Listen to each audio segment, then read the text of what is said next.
Fani Kayode, former Minister of Aviation, to give us a speech. Thank you very much. Put your hands together as it comes.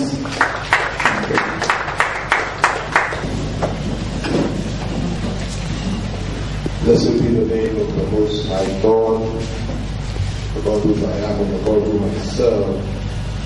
Blessed be His holy name forever. Let me thank the organizers of this event for inviting me today to say a few words.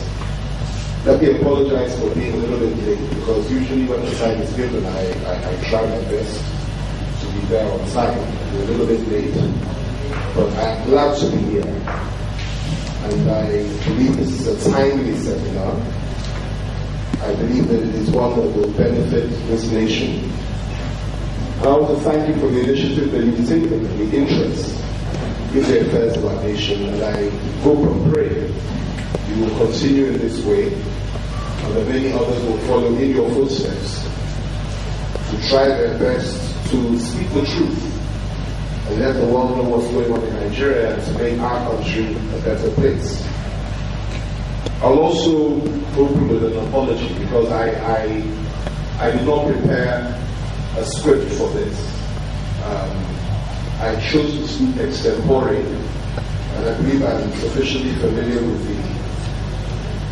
the topic that you've given me. And I could treat it just in a matter of minutes, a few words. I'll be very brief. I would also like to urge members of the media that are here that because I don't have a script, I would urge you, please, if you are to quote me, please quote me accurately. I believe this is being recorded. It's very important, because I've had all sorts of experiences before. I choose my words very carefully, very, very carefully, and I'm prepared to accept the consequences of what I say, providing I'm quoted accurately. So I urge you, please, I appeal to you, whatever I say, quote me accurately, and then we can swim together. And by the grace of God, we shall not sink. We shall swim to the other side of the shore. So thanks for inviting me. Now, the topic that you have asked me to speak on is this: destructive political opposition in Nigeria, the new threat to national interest. And I think that there's no gainsaying that there is a distinction between genuine, legitimate opposition and criticism, and on the other hand, willful attempts to destabilize the country, discredit those that run the affairs of the country in order to achieve an objective. Opposition is a good thing. It's something that is necessary, and it is something that is absolutely welcome in any developed democracy. That's the first point. If we feel that our president or our government is not getting it right, it is appropriate, right and proper for us to criticize in order to keep them on their toes and to make them aware of the fact that they're not living up to expectation. That is something that is the lifeblood of democracy. It happens everywhere in the world, and it is a welcome thing. As a matter of fact, anything other than that, then you're not operating a democracy. So if it is, for example, that I am not happy, or you are not happy with the way in which the government or the president is running the affairs of the country, it is your right to get up and say, I'm not happy. And I believe that you got it wrong here, and this is how you should play, this is what you should do. And I believe that this is what we've been doing in this country since 1999, when the military handed over power to President Olusegun Obasanjo. And by and large, I would say up till today, although things have changed in the last 1 year, I think we've been doing the same thing. And I think it's a positive thing, it's a good thing. And opposition and criticism of government is always welcome. It helps the government and it helps the citizens. And it keeps the government on their toes. And that's what we're supposed to do. And I would encourage anybody and everybody that has any issues concerning the way the country is being run, or concerning the way in which their state or even their local government areas being run, to speak out in order to help those in authority to change course and get it right. Nothing wrong with that.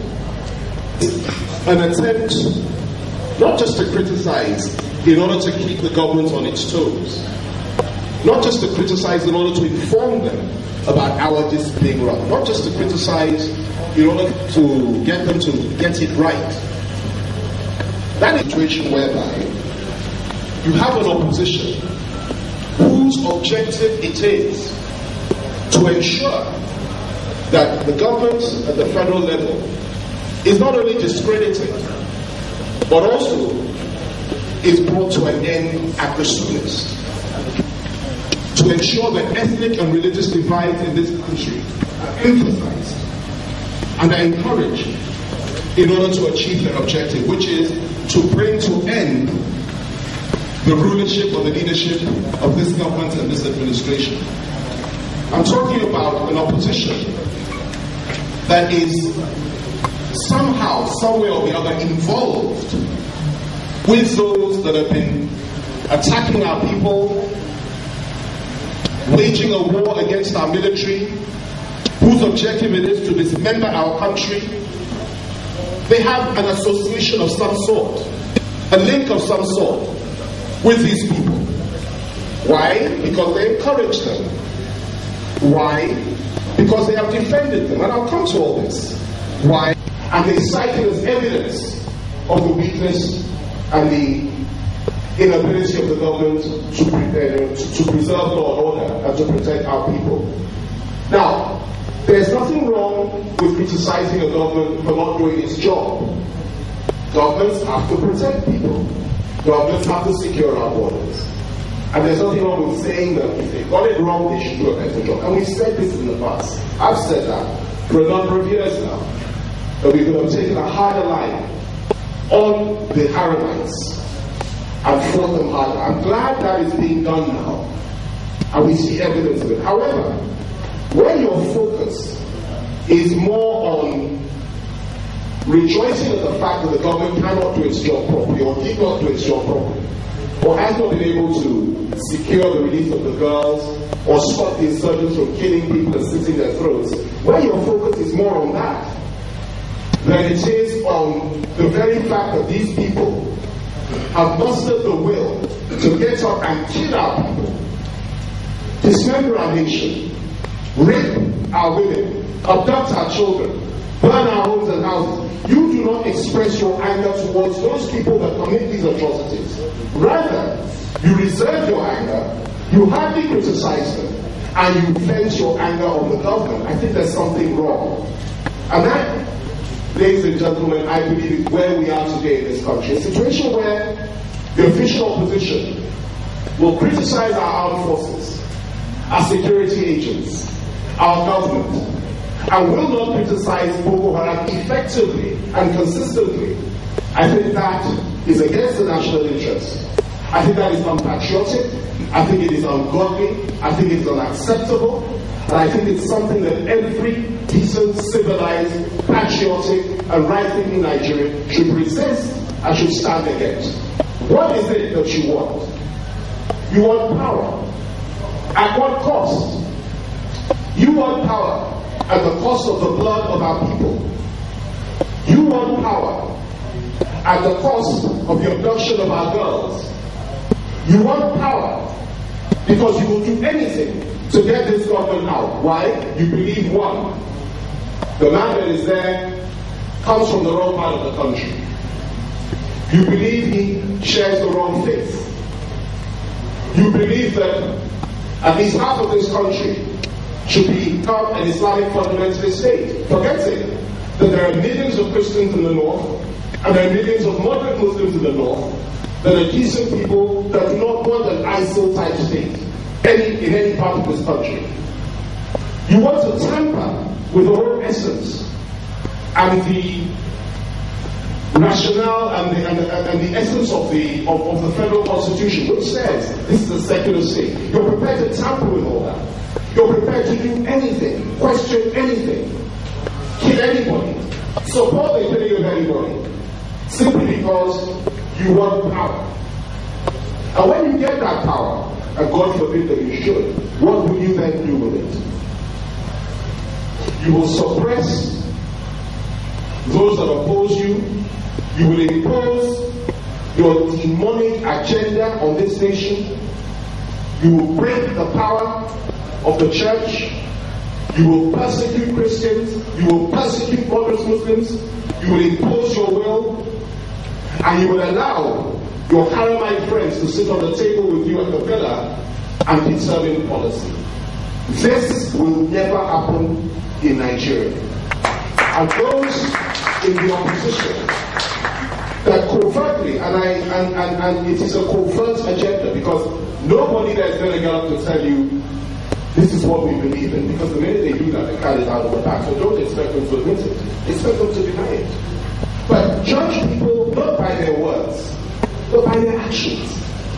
Let us look at some of those actions here today. You know, today you will hear a few home truths. Now, whether you like it or not, or anybody likes that, I really have no apology. But I believe that when you have gone to a position of leadership in this country, you have the privilege of serving at various levels, the levels that I have had the privilege of serving. I think, you have absolutely nothing to lose by telling the truth. You have a duty to tell the truth. And to signal a few things. So that when these things begin to happen, people say, well, at least a few people said it. Let's look at it. What's the evidence? Number one, within the opposition today, you have an individual who, I must say, I have tremendous respect for as an individual. And I've met him a number of times. I've interacted with him. I've never worked with him. But I've interacted with him. And I have immense respect for him in terms of his historical contributions to the affairs of our country, particularly when we were at war in Chad, and he played a key role there. And one thing about us is that we must always look at the good and the bad. We tend to either idolize people and forget that they had good points, or we demonize people and forget that they have a good side as well. Most human beings have a bit of both. And I will not talk about the bad side without referring to the good side. General Muhammadu Buhari played a key role in our struggles during the MPN government. I think it was in 1983 or so when we were in Chad. He played a key role and he did a very good job. And he brought honor to our armed forces, and he really did a good job for us. So I commend him for that. I will not, however, commend him for some of the things that he has said in recent history. And what you say, once you say you want to run for public office, becomes relevant.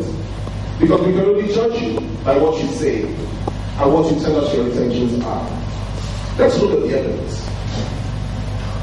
In 2002 or thereabouts, when President Olusegun Obasanjo was in power, there was an orchestrated attempt to destabilize the nation.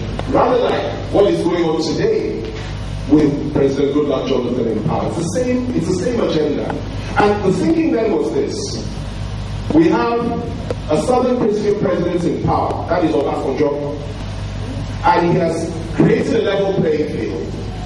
And he has rejected the philosophy that some are born to rule and others are born to be slaves.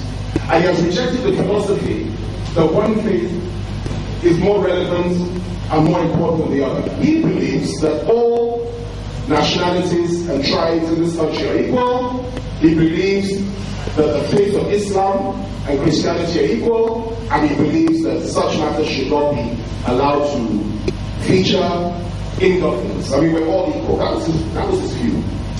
Now, in order to destabilize him, some individuals in this country came up with this idea of political Sharia. We all know about it. We were all there. We witnessed it. And I wasn't in government at the time, but I remember criticizing President Obasanjo effectively in a series of articles that he should have come down very hard on them and enforced the federal constitution, which did not and still does not allow for the practice of criminal Sharia law in any state of the federation. Well, Obasanjo's view was that it would fizzle out. And in a way it did, though it resurrected in the form of Boko Haram almost a decade later. We'll come to that later. It fizzled out. But it shook the country, it rocked the West African sub-region, and indeed, it shook the whole world. And what on earth is going on in Nigeria? People's limbs are being chopped off for stealing a loaf of bread in some parts of Nigeria. That's not the Nigeria. We were all concerned. And the idea was to push Obasanjo into doing something that would spark off a civil war and would ensure that this country was either dismembered or would be in turmoil. Why? Because some people believe that they must be there at all costs. But anyway, it didn't work. But let me tell you why I'm telling you all this. General Muhammadu Buhari at that time made a statement, he made a comment, he said, and he was the only head of state, former head of state or former president that said this.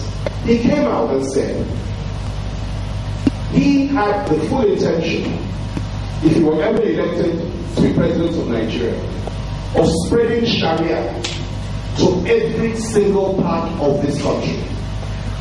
That is to say, he wanted Sharia in the east, he wanted it in Akwa Ibom, where you come from, he wanted it in Yoruba land, he wanted it in the Middle Belt, he wanted it imposed all over the country.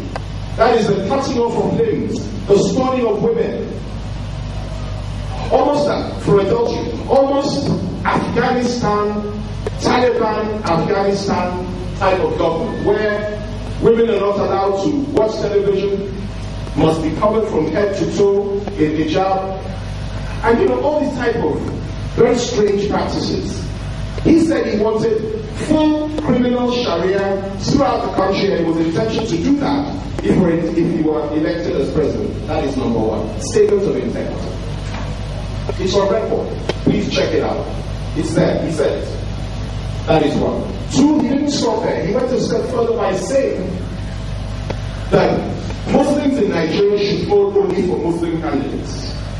When he was challenged, because everyone was alarmed, including the sitting president at the time, Obasanjo, criticized him. How could you say this? You were one side of state. This is an irresponsible comment. This is a multi-religious, multicultural, multi-everything country, and we've been living happily together. You can't make statements like that. He now quickly said, no, that's not what he said that, but he didn't mean that. What he meant was that Muslims should vote for people that will protect their interests. As if to say there's a distinction between the two. But the initial statement that he made was that Muslims should only vote for Muslims. Statement of intention. Clear. And it's on record. Please cross-check. He didn't stop there.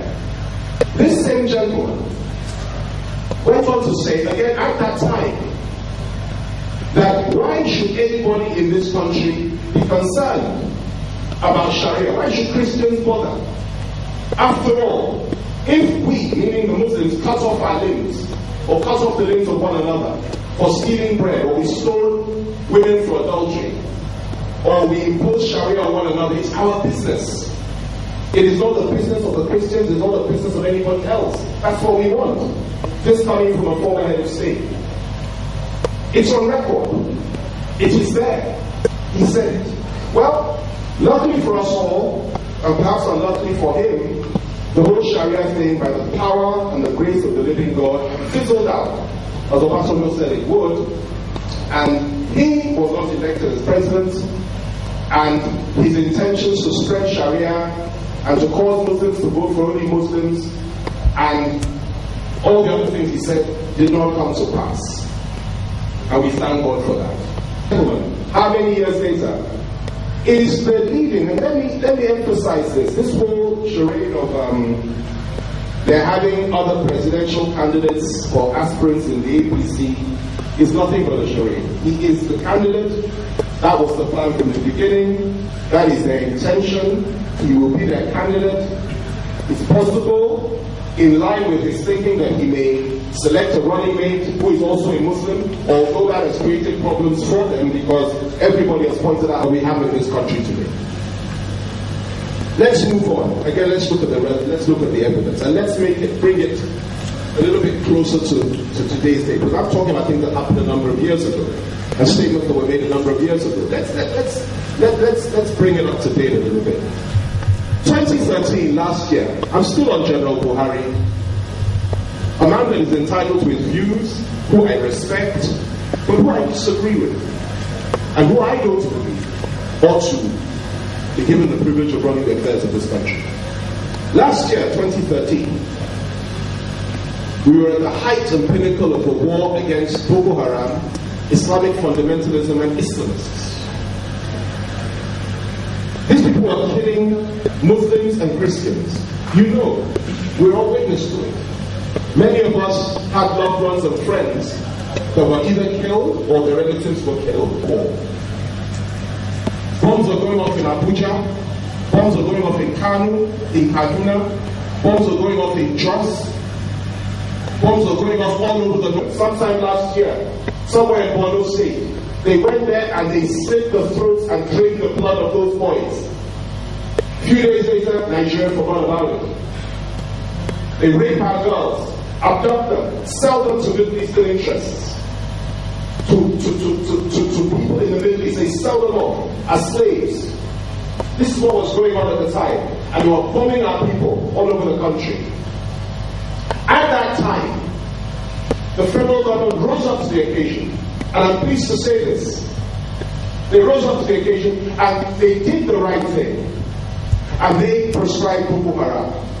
They found the courage to do that. Some of us have been screaming that this should have been done, not just ban them, crush them utterly.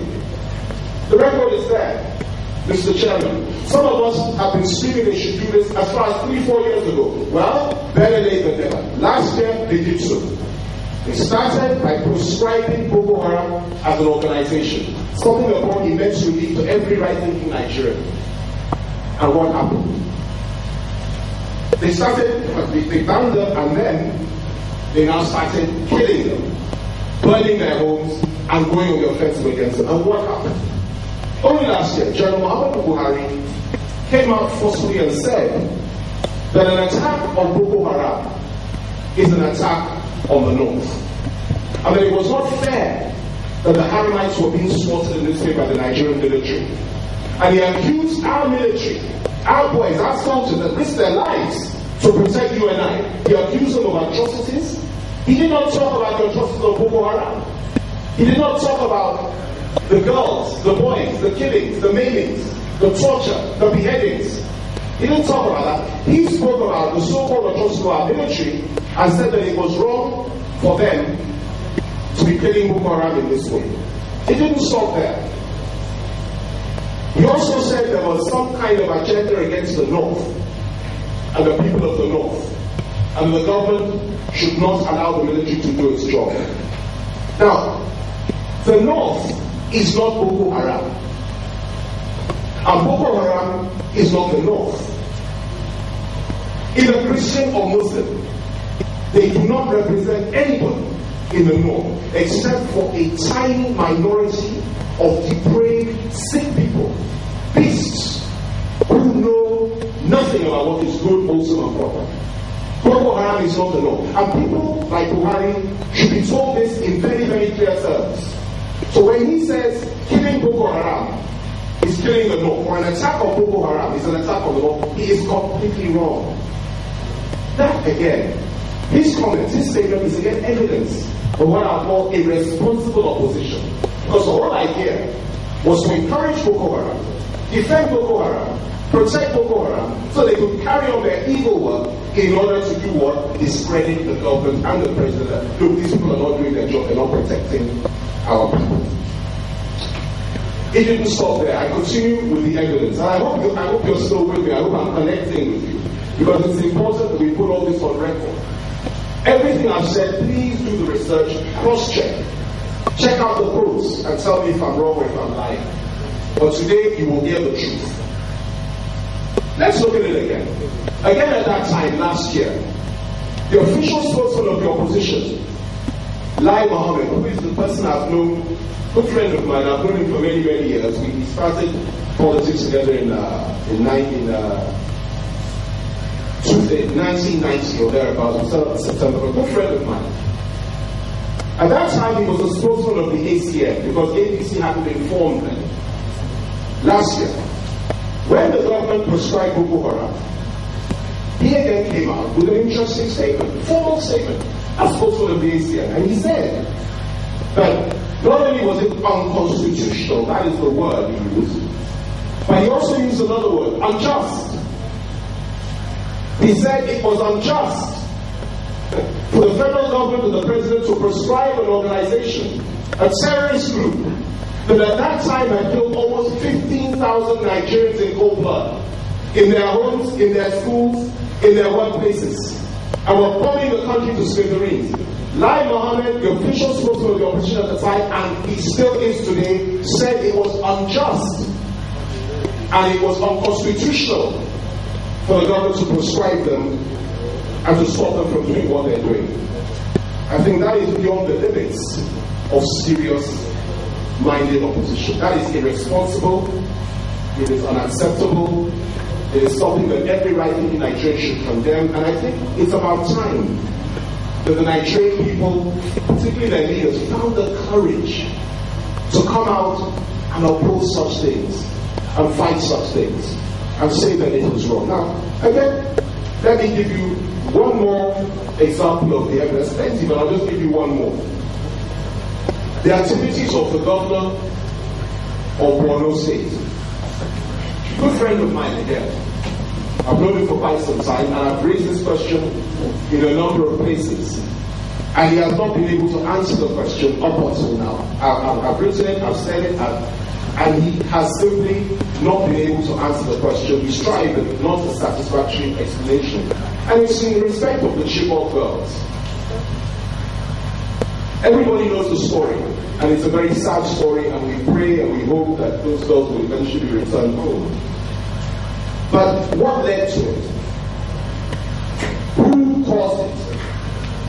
Who was responsible for it? The story hasn't been told.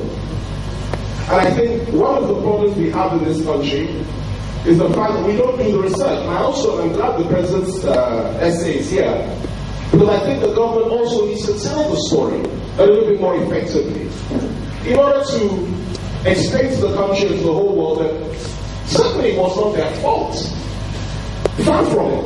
And if fault is to be attributed, the greater portion should not go to the federal government for its so-called inability to protect the girls, as the opposition always say. Rather, the fault should go to Boko Haram itself for doing what they did, and also for those that guarantee the safety and security of those girls.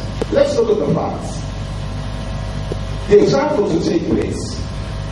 The federal government, through the Minister of Education at the time, wrote a formal letter to the governor of Borno State and said, look, these exams should not take place because it is unsafe. The school has been closed for some time. It would be unsafe to allow those girls to come back and for these exams to take place. Therefore, don't do it. We are recommending you should not do it.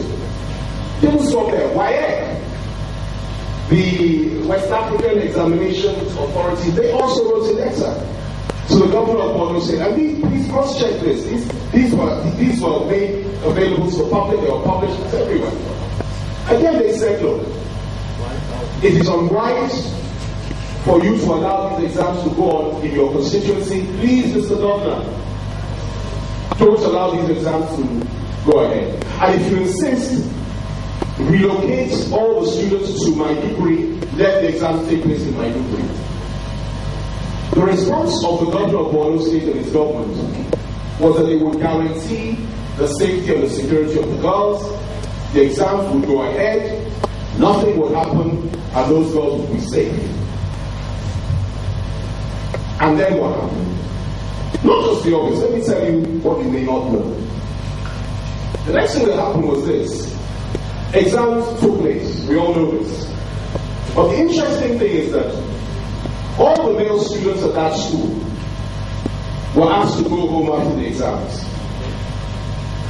All the females were asked to stay and to spend the night. Interesting. But you know what? The children of the teachers, the principal, and all the school officials, and those who were in authority in the school, who were females, were asked to go home. So what do you have? Let's look at it. You have a situation whereby the only people that spent the night in that school, that night, were girls, and girls whose parents or whose relatives were not in any way officials of the school. In other words, all the girls that, who had relatives or parents that were teachers and so on and so forth, in any way linked to school, were sent home. Interesting. Coincidence? I'm not too sure about that. What happened next? He said he would provide security. What security did he provide? There was one man at the gate An elderly man who had been guarding that gate for years, unarmed. One man. Other than that gentleman, there was no other security person in the school at the time. Not only that, there was no other adult. No teacher, no principal, no matron, nobody. Just those young girls, all alone, with one elderly man at the gate who had no weapon. Didn't stop there. There was no NEPA. In other words, no power. Therefore, no light. They were in darkness. Almost 300 little girls in darkness. Didn't stop there. There was no generator. They said the generator did not have any diesel. They didn't even put diesel in the generator. So these girls were in total darkness and they were all alone. And then, of course, the Haramites came 3 or so in the morning. Not only did they burn most of the school, they stole the provisions, they stole food, they abducted the girls, and the rest is history. Now, why am I telling you all this?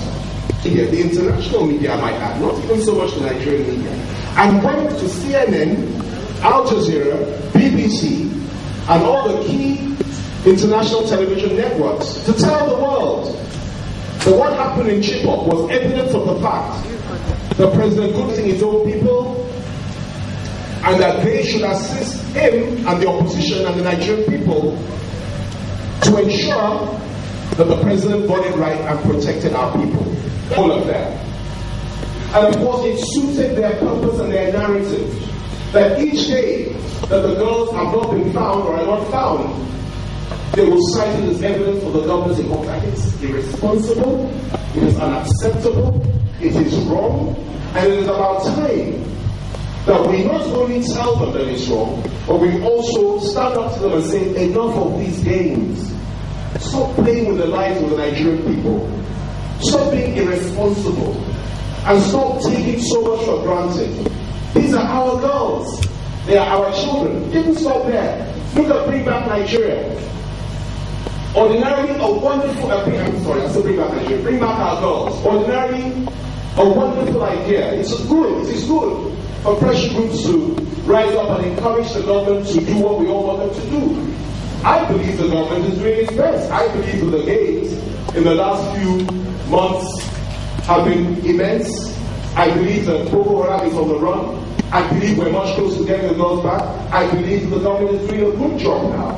And I'm proud of our armed forces, like I said earlier, and our security agents, particularly the NSA office. Things have changed since we had a new NSA on board. And I'm very proud of them. However, there is room for pressure groups to rise up and say, yes, federal government, bring back our girls. It's good to do that. But this Bring Back Our Girls organization, led by a former colleague of mine, OPS President, must not forget that as they are asking the government and putting pressure on the government to do the right thing and continue their good work to bring back our girls, they should also criticize Boko Haram and express their displeasure at those that abducted those girls. Correct me if I'm wrong, I stand to be corrected. I do not believe that I have ever seen or heard anywhere where some of these people have effectively criticized Boko Haram itself for committing this atrocity. Instead, they spend their time criticizing the government. It needs to be balanced.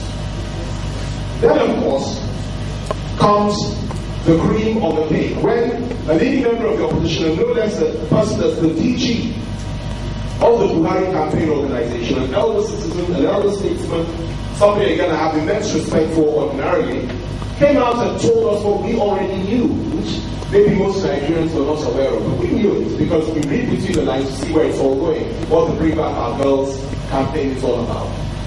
And he came out a few days ago and said, the Bring Back Our Girls is the political wing of the APC. Now you know what is going on. He said, Bring Back Our Girls is the political wing of the APC. Now you put two and two together, you will not get 5, you will not get 3, you will get 4. So I want to urge those that are within that organization noble objectives, but please be sincere. Criticize Boko Haram, condemn them, oppose them, encourage our government to bring the girls back, but don't allow yourselves to be used, don't allow yourselves to be used by any political party. Be there for all, and most importantly, be there for those girls. We are talking about, and I'm about to conclude now, the new threat to national security. And we're saying that we're talking about destructive political opposition. I've cited some examples of this. And I will end by saying to you that it's left to us to be able to discern and distinguish between credible, legitimate criticism and opposition to the government. And that is okay, and it's a good thing. It's our right. On the other hand, destructive tendencies that are set out to burn our nation and set our nation on fire, to divide Nigeria, to make Christians and Muslims fight, to make the various tribes fight, to plunge us into a sea of carnage in this country, the likes of which has never been seen before on the African continent. And I will end by saying this. No matter what the agenda of this irresponsible opposition are, and I know because I was with them for 1 year, and I left them and I told them why when I realized what was going on. The message is clear. We will never allow an ISIL state in any part of Nigeria. We will never allow Boko Haram to hold any part of Nigeria. And we will never accept the situation whereby our president and this administration is bombed out of office or is pushed out and disgraced. We will not accept this. And those of us that stand for a secular Nigeria, that believe in our country, that believe in a united Nigeria, where all faiths and all people are one, and is based on a footing of equality, we shall prevail at the end of the day. We shall prevail at the end of the day. This is what I have to say. And I thank you for giving me the opportunity to say it. And God bless you all, and God bless the President of Nigeria. You can't do better than that.